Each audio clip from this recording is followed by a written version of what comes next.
Have y'all ever dreamed something or like had a vision and then it came true?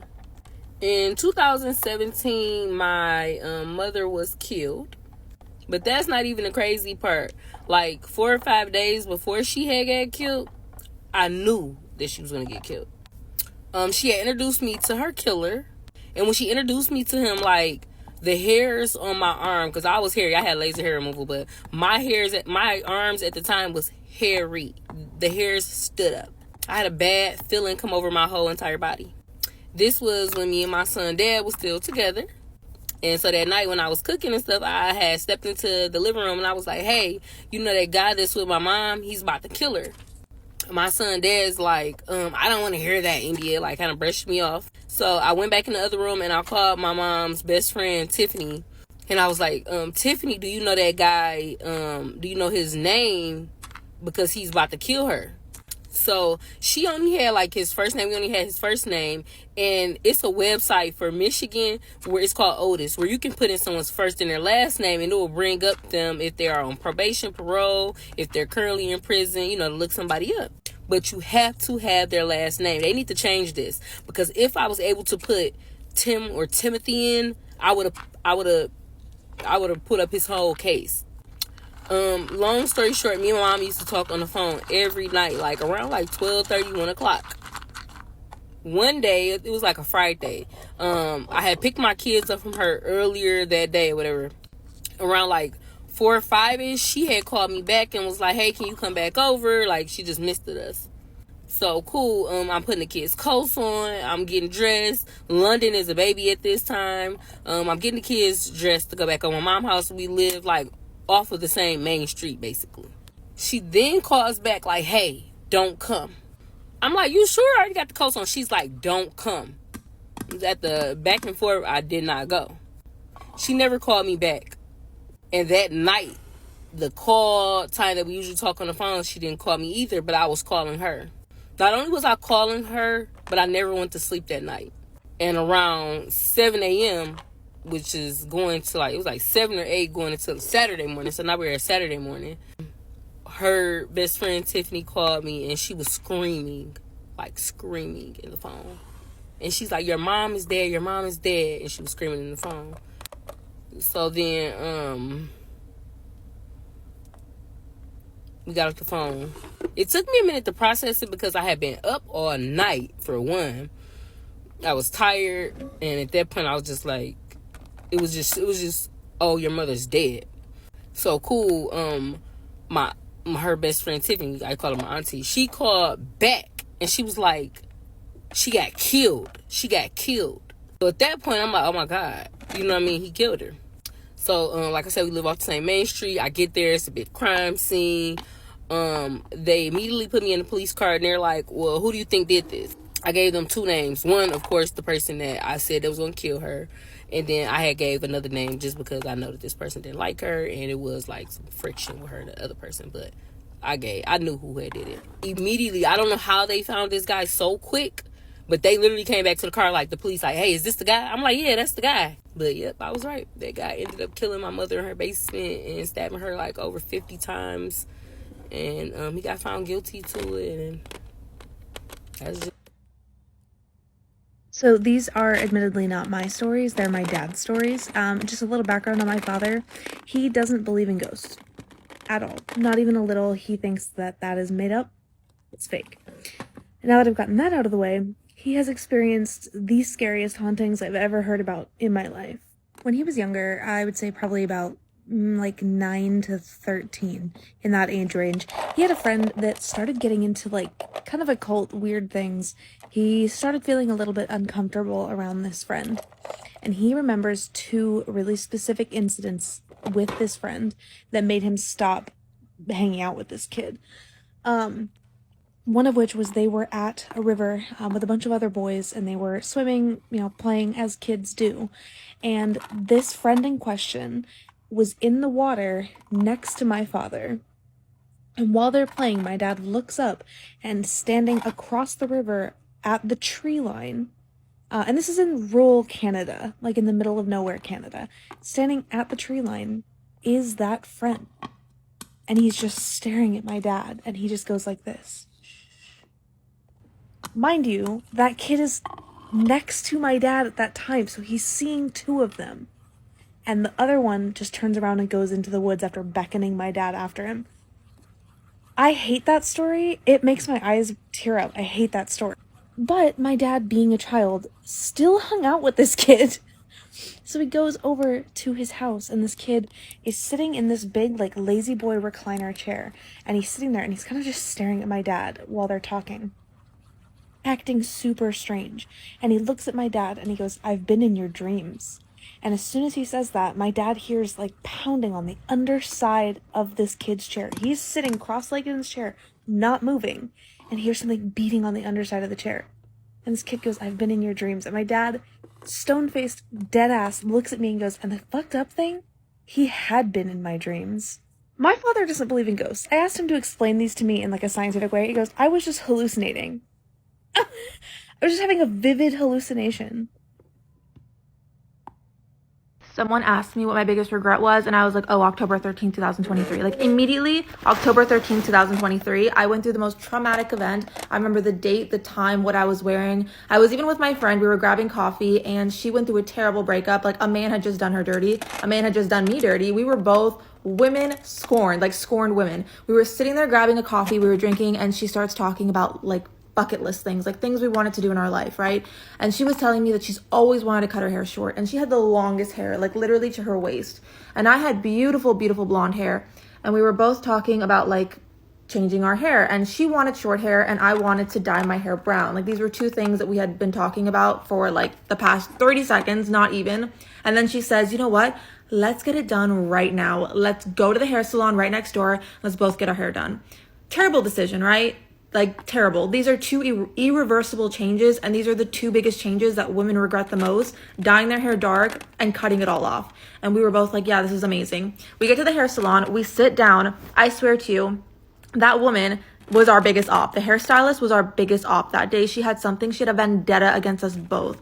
We sat down in the chair, we both explained what we want. She says, "Okay, get up," to my friend. My friend stands up. I take out my phone because I want to film it. Before I can even press record, that woman snipped off all the back of my friend's hair, like without her even blinking. We couldn't even breathe. This woman had cut off all of her hair. And my friend was looking at herself in the mirror, and like I could see the tears she was holding back. Like, she looked like she was in distress, that she wanted to cry. And it was in that moment that I realized we had made the biggest mistake coming here.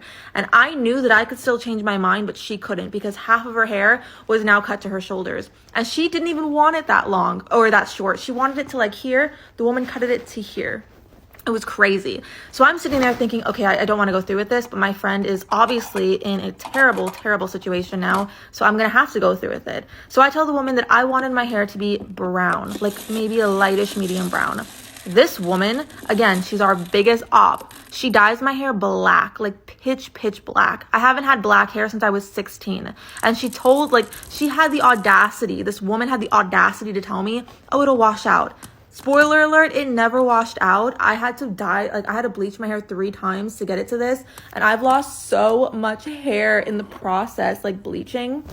And my friend, this was 6 months ago, my friend, her hair never grew. Like, I would expect in 6 months for her hair to grow maybe like this much, right? That's how much my hair grows. Her hair in 6 months grew like this, like maybe an inch, not even. Like, we're both reeling and like trying to recover from these repercussions. From this moment forward, if I am having a bad day and my friend is having a bad day, we're not talking about life decisions. We're not talking about irreversible changes. We're not talking about tattoos, piercings, hair dyes, hair colors. Like, all of that is off limits. I am an extremely impulsive person, and so is my friend. So we are not allowed to talk about these things anymore when we're having bad days. I guess it's time I tell you about my love story. Mark and I actually met at Manpreet Kaur's dance workshop. Manpreet and I are friends, so she was staying with me before her workshop and basically needed videographers so that she could get a dance video recording. I had hired a company that Hark actually works for, and I actually wanted to work with them way before because I love their videos. We were introduced. It wasn't like, oh my God, there's sparks flying or anything like that. It was just like, okay, I'm meeting a new person, and that's the same way he felt. At the end of the workshop, there were people taking pictures with Manpreet, and I was taking their pictures for them. And then some people were so sweet to take pictures with me. And eventually Hark wanted a picture with Manpreet and then asked me to take it. And then he kind of felt bad. And he was like, you know what? Let me take a picture with you too. So basically he took a pity picture with me. After that, I thought I was never going to see him again. It's not like the wedding industry is superbly large here. Everyone knows everybody, but I had never run into him before. So I was like, I'm not going to run into him again. And this is where I believe in that invisible string theory. A month later, Hark ended up shooting my family friend's wedding, Chandan and Roop, and I was performing there. So I saw him and I was like, oh my God, nice to see you. And we exchanged numbers because I wanted my video footage so I could post it up on YouTube. And the first message I actually ever sent him was, don't F up my video. I literally said, that's the first text message I ever sent him. I don't know why I felt so comfortable to say that to him. He was a nice guy. It was nice to work with him, and his shots were great and edits were great. And then eventually, again, I'm like, not going to see him. And then all of a sudden, he's shooting my cousin's wedding. We grew closer during that wedding, and I realized that he could be somebody that would be a part of my life for a very long time. But I wasn't, again, looking at it like in a relationship or anything like that. It was like, okay, he's such a cool guy. He'll make an amazing friend. And I need someone to shoot my videos for my content, so why not get him? I started telling him things about me that I hadn't even told some of my closest people. And I don't know why. There was just a sense of comfortability right there and then. We started working together a lot, like a lot. So we were with each other all the time. And obviously, if you're spending so much time with somebody, you start sharing things and start sharing very personal things. So we got to know each other on a whole different level. Then the world shut down. The pandemic happened, and Toronto was in lockdown for a much longer time, and a lot of my work is from the States, so they had opened up and I can't be on lockdown. They've opened up. I have to shoot content. I gotta film things. So Hark and I decided that we were going to continuously keep seeing only each other whenever we have to work together, and that's what we were doing. And again, that bond just grew even closer. But once again, there was nothing like, oh, I'm attracted to him or he's attracted to me. I'm telling you, genuinely, we became best friends and became so close, but it had nothing to do with feelings. And I constantly would try to find girls for him. And then he would also be looking for girls and he'd be talking to girls. So he was trying to do his own thing. Have you seen that movie, Pardes? Literally, Hark is my Arjun. That's who he is. There was one time where I was going through so much mentally and I was just bawling my eyes out. And he's like, what kind of love do you want? Like, what do you need? And I was like, the kind of partner and love that I want is what you give. It's how you respect your family. It's how you respect women. And I want what you give. But I didn't want him. And he knew that too. Also, he was not interested. Time flies, a whole year goes by. And one day, Hark was like, I need to go on a walk with you and we need to talk. By the way, walking was our thing. We loved going on walks and just talking. Mind you, I was so scared on what he wanted to talk about on this walk because he never just calls me and goes, we need to go for a walk. I need to talk to you. And I was so scared. And basically, he just began to tell me some characteristics of my personality that he really likes. And he's like, I don't know where we're going to go from here, but I have to be honest with you. And he's like, I don't want to lie to you. I've developed feelings for you. My heart sank because I was like, oh shit, there goes our friendship. If you know me, you know I like timestamps on everything. So I was asking him, like, how did you end up developing feelings? When did you realize this? Like, give me all the answers. Do we like the gloss? Yeah, we like the gloss. This came out of a left field for me. I had no idea, not even an inkling. I'm gonna go fix up my hair and then I'll come back. Continuing on. So yeah, I had all these questions and he answered them, and that's something that's personal between us. But he said he just realized that I'm somebody that checks off all his boxes of what he wants in a life partner. And he said that I can see myself marrying you. And he asked me, do we have potential? And I was like, no. Because this guy's my best friend. I don't look at him that way. We have no potential. And he was like, okay, I don't think we can be friends anymore. And I was heartbroken. I was like, how? I didn't develop feelings for you. You developed for me. Why are you punishing me? Why are you breaking this beautiful bond and friendship that we have because you developed feelings? I was not understanding it. I was so annoyed, so angry, but basically I thought our friendship was done. By the way, how cute is this Sabia belt? I literally am obsessed. After that, those few months were really, really rough for us. It was like we were pulling each other on a string because we want to stay together, but the string was so thin, it could have ripped apart in any moment. And any little thing we talked about used to turn into an argument because it was like we were trying to maintain our friendship and he understood where I was coming from, where I was like, we built such a beautiful bond. Why are you trying to break it? So he was trying to protect his feelings. I'm trying to figure out what the hell is going on. But then the unthinkable happened. It's unthinkable because I didn't think it was going to happen. I had to get away and collect my thoughts because so much was going on. And mentally, I was like, I don't think I can handle this. And while I was away, I realized that every single thing that I wanted in a person was right there. And then that freaked me out because I was like, should I take the leap? Because in the end, if we get together, I am going to lose my best friend and possibly the love of my life in one if things go wrong.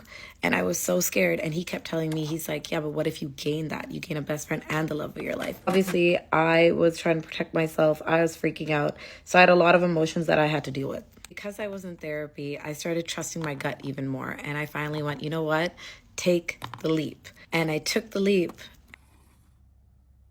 Because my ex and I spent almost zero quality time together. To me, quality time is like an intentional set aside amount of time where you're giving each other undivided attention. This could be a date, going out to dinner where you're not on your phones, going on a walk, going on a drive together, literally anything where our attention is spent on each other. He equated time spent together as us sitting on opposite couches with the TV on and both of us on our phones, not speaking to one another. That was us hanging out to him.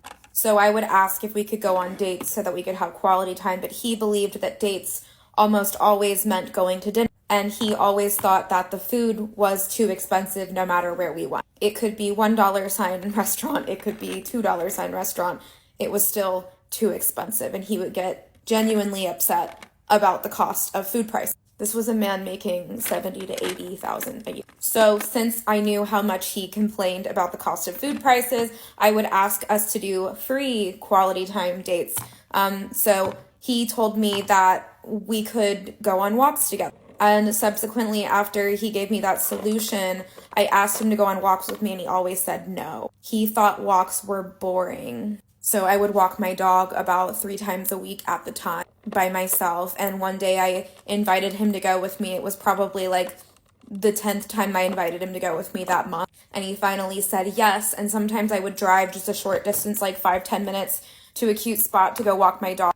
So I was like, cool, we can go to like the cute part of town and go walk together. And he got in the car and we drove there. And when we arrived, he got out and put both of his headphones in and started listening to a podcast while we all walked together. Super high quality time. Now I'm so conditioned to believe that spending time with me is not enjoyable or worthwhile. And I've actually gotten to a point in my life where I barely ever remember to ask people to hang out or have fun together, because the answer has always been no with the person who was the most important person in my life for 4 years. And when he did spend time with me, it genuinely seemed like he was not enjoying himself and would rather be anywhere else. I genuinely believe that people don't like hanging out with me unless it's their idea. And even then, I kind of believe that I'm not that fun to be around. So yeah, color me fucked up. Am I the astronaut? My 39 female ex-husband, 37 male, is insisting I change my last name back to my maiden name because his new fiance, 24 female, feels it will be awkward for her and I to have the same last name. Am I the astronaut for refusing to change it? My 39 female ex-husband, 38 male, has been dating this woman for 3 years. For context, she is 24 years old. My ex and I were married for 12 years and have been divorced for 5 years. We have 3 kids together who are now teenagers. My ex and I got divorced because we were young when we met and got married, and we grew apart as people. It was a mutual decision, and we agreed our kids came first and have always co-parented very well. Yes, children involved. This has been the case up until last year when his girlfriend moved in with him. Previously, we would do holidays and kids' birthdays together. Now, when she is present, they won't even sit near me at our kids' sporting events. I've always been nice to this woman, despite my kids expressing they do not like her, and they feel their dad acts differently when she was around. My ex told me early on she wasn't a fan of me, and felt that I intimidated her.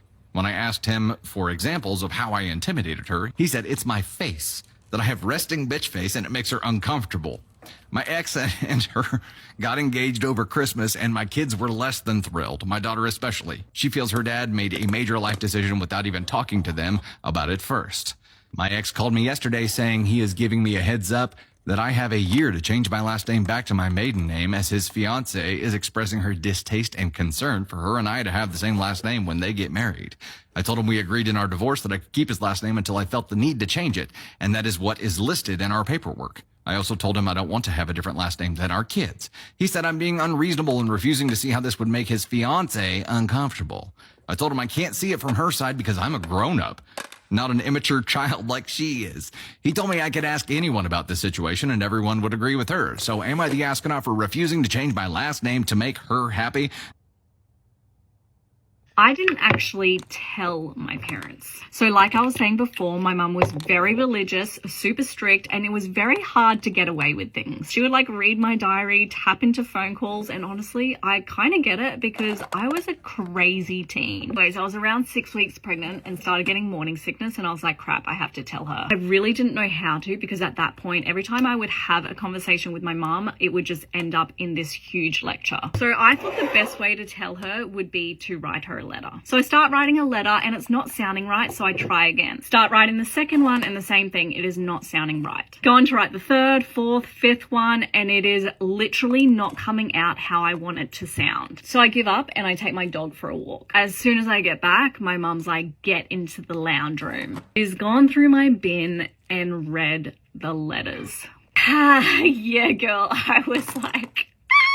They confront me, I obviously admit it, and they're devastated. My mum was bawling her eyes out because this is like every religious mother's worst nightmare. And my dad was upset too, but not as bad as my mum. I actually think that my parents finding out that I was pregnant was easier to handle than when my school found out and the other schools around my school found out I was pregnant because, wow, that was a journey.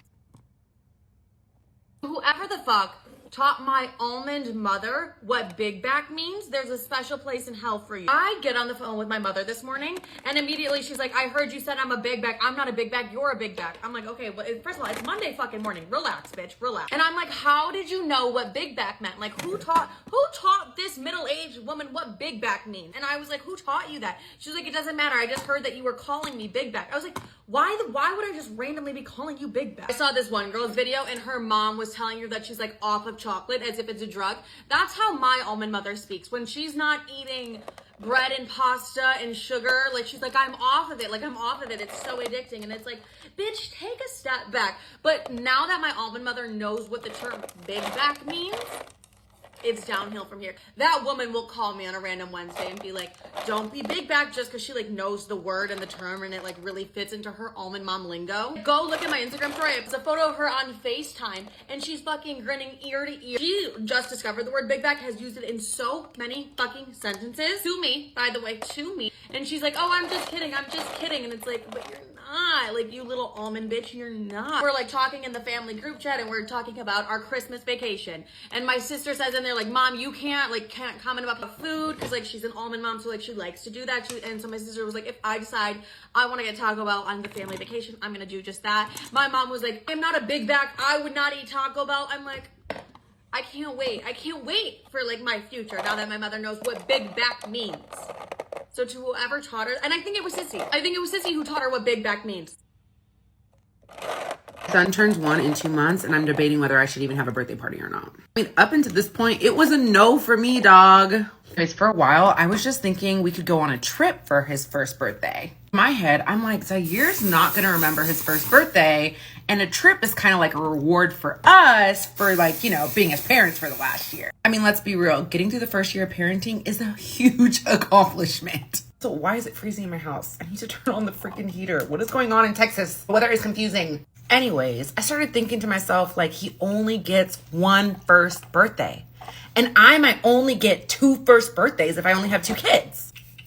And I just be feeling like that's not enough. I think the real issue is that I'm the most extra person you will ever meet. If I'm having a first birthday party, best believe it's not going to be a little backyard get together. Nothing wrong with that. It's just not me on an occasion so special. And the crazy part is I've been trying to tone me down, you know? I'm trying to scale me back at times because I know it's a lot. But at the same time, I didn't get here being basic. I mean, I didn't get here being mediocre. And it's fair that my whole life people have been telling me to just tone it down, Tanya. You don't have to do the most. You don't live inside my brain. I think the real issue is that I start with a simple idea and then it just goes somewhere else. So even though we started with maybe I should just go on a trip and skip the birthday party all together, we have definitely ended somewhere else. Why am I like this? Please tell me I'm not the only one that has a solo chin hair that keeps coming back. How many times I pluck it? The skin is giving skin. Very much so. So now your girl has literally 2 months to plan a Europe trip with the 9-month-old and a first birthday party. Because we're doing both.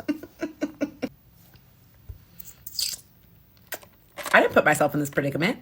It wasn't me. Yeah, I would call me insane too. I mean, one thing about me is I'm gonna make whatever I want in my mind happen. And selfishly, your girl just wants both. So are we planning this shit together or what? Put a figure down it. You waited almost 4 years to sleep with your husband, boyfriend, whatever you want to call it. And then on your wedding night, you booked the most romantic, just amazing hotel ever. You were so excited and just like spend the night of your wedding there, and you had the most amazing wedding, best night ever. It was like the most fun, greatest night of your life, and you got in the car and you were so ready to go to your hotel and just have a great night. But then you get to your hotel and you realize it's a little like bed and breakfast in the middle of nowhere in Dahlonega, Georgia, and there's no one at the front desk. And you're a kid from South Florida, and every hotel, and you don't ever go to small cities, and every hotel you've ever stayed in just has people at the front desk, so you would never think about having to figure out what to do before you get to the hotel, because you've always had people at the front desk at every hotel you've ever been to in your entire life. But when you get there, you can't figure out how to get to your room. There's no one's entering the phone number on the door. There's no confirmation in your email. There's nothing. So you are stranded on your wedding night after your wedding in a middle of nowhere town in Dahlonega, Georgia. Again, Dahlonega, Georgia. Where the heck is that? I don't even know still. And there's no other hotels. Nothing's open. You call every single hotel in a 50-mile radius, and no one has a room. So then your phones die. And you're considering possibly going back to the Airbnb where all your friends are, but again, you waited 4 years for this night. You're not doing that. So then you look on Airbnb and book an Airbnb, and you book an Airbnb, and then you realize that the Airbnb you booked, like, you can't book it the same night, so you got charged $300 on your card for an Airbnb you can't even get into, and then you book another Airbnb, and then, oh wait, no, actually I booked the Airbnb, you booked the Airbnb before your phones die. You book the Airbnb when you have like 5% left, and then your phones die, and then you go to Walgreens, and you buy crappy chargers, and you plug them into your car, and they take forever to get your phones to turn on, and then you finally get into the Airbnb, and it's 1 in the morning, and you're in the crappiest, worst Airbnb you've ever stayed in, and it's just not a vibe, and you were supposed to be in a gorgeous honeymoon suite that you paid $450 for, that had a jacuzzi, and rose petals, and wine, and a fireplace inside, and it was supposed to be that kind of night. But no, you ended up in a small, tiny, little, cold, random Airbnb at 1 in the morning with someone you waited 4 years with, and yeah, put a finger down if that was you. Oh yeah, and then figure out if you find the confirmation text in your text messages about a year later with your room number saying the key was inside, and all you had to do was go to this room and the door was unlocked.